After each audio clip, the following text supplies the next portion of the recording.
Hai teman-teman, perkenalkan kami dari kelompok 7 yang beranggotakan Elisa Mosir, Ali Gloria Lumbendani. dengan judul Selamat menyaksikan ya. Baik, yang pertama adalah pengertian dari reaksi Diels-Alder. Reaksi Diels-Alder adalah reaksi adisi peristaltik yang melibatkan diena terkonjugasi 1,3-diena dan dienofil atau alkena atau alkuna untuk membentuk cincin beranggotakan 6. Pada reaksi ini dinamakan berdasarkan Otto Diels dan Kurt Alder yang pertama kali mengidentifikasi reaksi ini pada tahun 1928. Dapat kita lihat pada gambar di mana 3 anak panah diperlukan untuk menunjukkan perpindahan siklik pasangan elektron karena 3 ikatan pi dan 2 ikatan siklik rusak akibat 1 ikatan pi terbentuk. Karena setiap ikatan sigma yang sekitar 100 kJ per mol lebih besar daripada 1 ikatan sigma yang rusak. Tipe reaksi Diels-Alder membebaskan kurang lebih 200 kJ per mol energi. Nah, reaksi Diels-Alder ini terbentuk dari ikatan karbon-karbon yang baru sehingga dapat digunakan untuk sintesis yang lebih besar. Lalu yang kedua adalah ikatan terkonjugasi. Yang kedua adalah diena, di mana ikatan terkonjugasi paling banyak digunakan dan dijumpai terutama pada komponen kimia bahan alam seperti karet alam. Lalu ada karoten atau profit A yang terdapat dalam buah-buahan yang berwarna kuning. Diena yang tersubstitusi yang paling penting adalah kloropen yang berfungsi untuk pembuatan karet sintesis, di mana dominasi diena terkonjugasi jika dibandingkan dengan yang lain dapat dimengerti dengan ikatan rangkap yang terkonjugasi itu lebih stabil. Secara umum, semakin banyak konjugasi ikatan rangkap suatu alkena, maka semakin stabil juga alkena tersebut. Dapat dilihat dari gambar, di mana kedua ujung diena yang terkonjugasi harus ditutup dengan ikatan pi dari dienofil atau dari dienofil untuk reaksi yang terjadi. Nah, demikian pula pada suatu diena siklik dengan konjugasi S-trans harus berputar pada pusat ikatan karbon-karbon pada ikatan sigma untuk membentuk konformasi S-cis sebelum reaksi terjadi. Lalu yang ketiga adalah dienofil, di mana dalam reaksi Diels-Alder diena terkonjugasi berperan sebagai nukleofil dan dienofil berperan sebagai elektrofil. Sebagai hasil, gugus penarik elektron membuat dienofil lebih elektrofilik atau lebih reaktif. Oleh karena itu, densitas elektron penarik dari ikatan karbon-karbon rangkap jika Z pada suatu gugus penarik elektron, maka reaksi dienofil meningkat dari kiri ke kanan. Dapat dilihat pada gambar, di mana gugus karbonil merupakan gugus penarik elektron yang efektif karena gugus karbonil bersifat induksi positif. Berikut beberapa dienofil yang umum dalam reaksi Diels-Alder dapat kita lihat, di mana yang pertama ada acrolane, yang kedua ada metil vinyl keton, yang ketiga adalah metil akrilat, yang berikutnya ada metil anhidrida dan benzokulinon. Dalam stereokimia dari dienofil dipertahankan pada produk.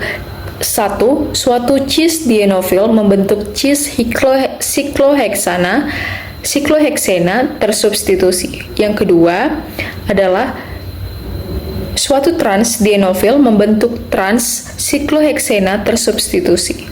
Nah, 2 cis gugus karbonil ini dari asam maleik menjadi 2 cis tersubstitusi pada produk Diels-Alder. Sekian dari saya kembalikan kepada moderator. Terima kasih. Kemudian yang keempat, adisi exoendo pada reaksi Diels-Alder. Ketika produk ekso atau produk endo dapat mungkin terbentuk, maka posisi endo lebih disukai. Produk endo pada reaksi Diels-Alder, substituen yang berasal dari dienofil berada pada posisi yang dekat dengan ikatan rangkap DNA. Sedangkan pada produk ekso, substituen yang berasal dari dienofil berada pada posisi yang jauh dengan ikatan rangkap DNA.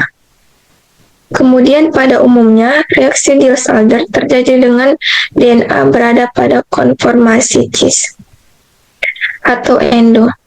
DNA dalam konformasi trans seringkali menjadi susah bereaksi dengan dienofil atau bahkan tidak bereaksi. Di samping adalah contoh adisi eksoendo pada reaksi Diels-Alder.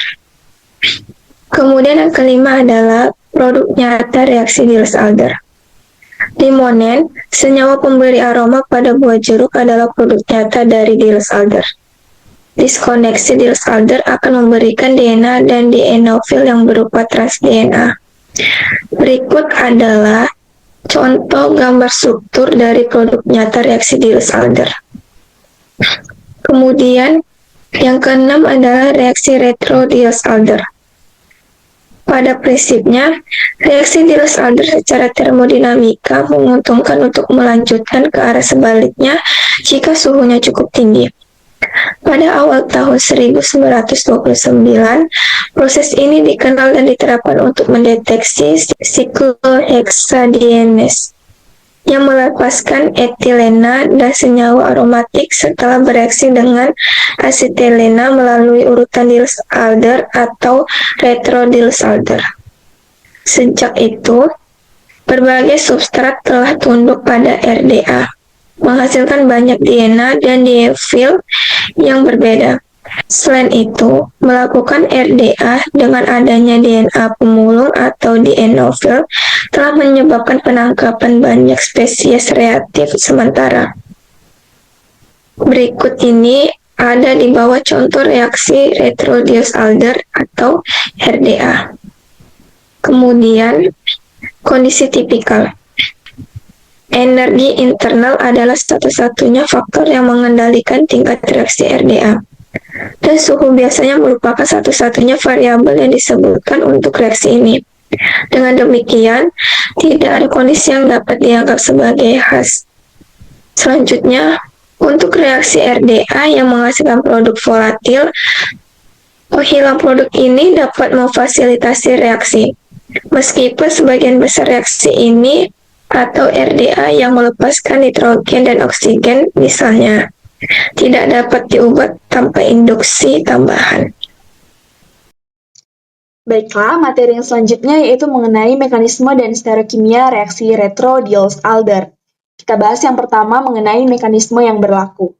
Jadi, pada reaksi retro Diels-Alder yang tepat, itu adalah kebalikan mikroskopis dari reaksi Diels-Alder, di mana suatu proses terpadu tidak harus sinkron, tetapi dia perisiklik dan satu langkah. Bukti untuk reaksi retro Diels-Alder ini diberikan oleh pengamatan isomerisasi endo-ekso dari adukan Diels-Alder. Kemudian yang kedua, itu mengenai stereokimianya. Seperti reaksi Diels-Alder yang mempertahankan konfigurasi DNA dan dienofil, jauh sedikit yang diketahui tentang tingkat pengembalian dari adukan endo dan ekso.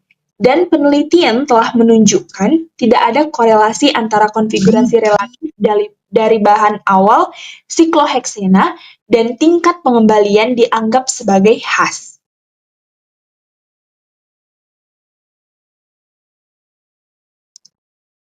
Yang selanjutnya yaitu mengenai dienofil.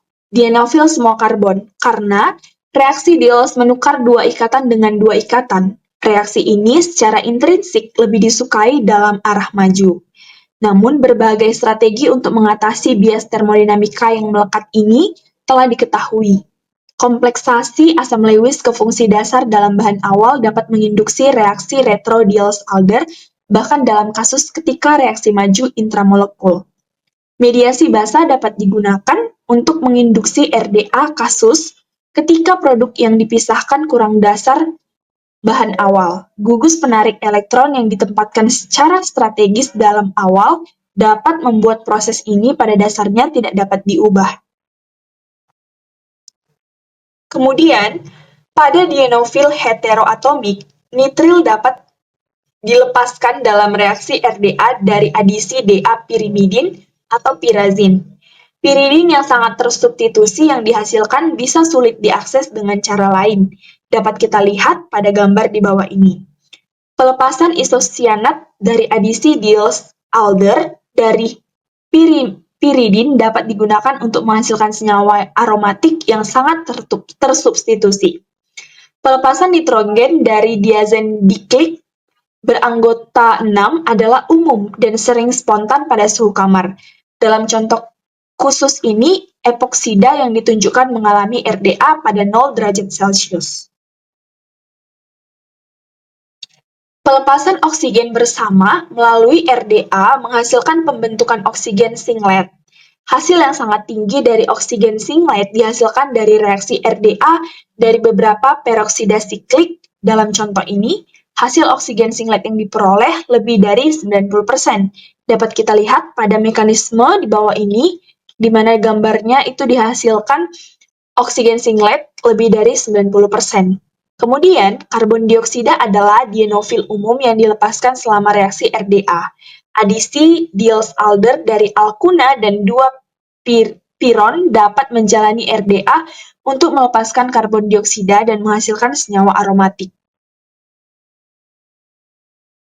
Nah, dari semua materi yang telah kelompok kami sampaikan, dapat kita tarik kesimpulan bahwa reaksi Diels-Alder merupakan reaksi yang terbentuk antara DNA terkonjugasi dan dienofil yang membentuk sebuah cincin hikloheksena. Dalam reaksi Diels-Alder, DNA berperan sebagai nukleofil dan dienofil berperan sebagai elektrofil. Jika terdapat gugus penarik elektron pada elektrofil atau dienofil, maka dienofil bersifat lebih elektrofil sehingga lebih mudah bereaksi dengan DNA yang nukleofil. Baiklah, sekian presentasi pemaparan materi yang dapat kelompok kami sampaikan. Terima kasih telah menonton video ini. Semoga ilmu yang disampaikan bermanfaat. Terima kasih.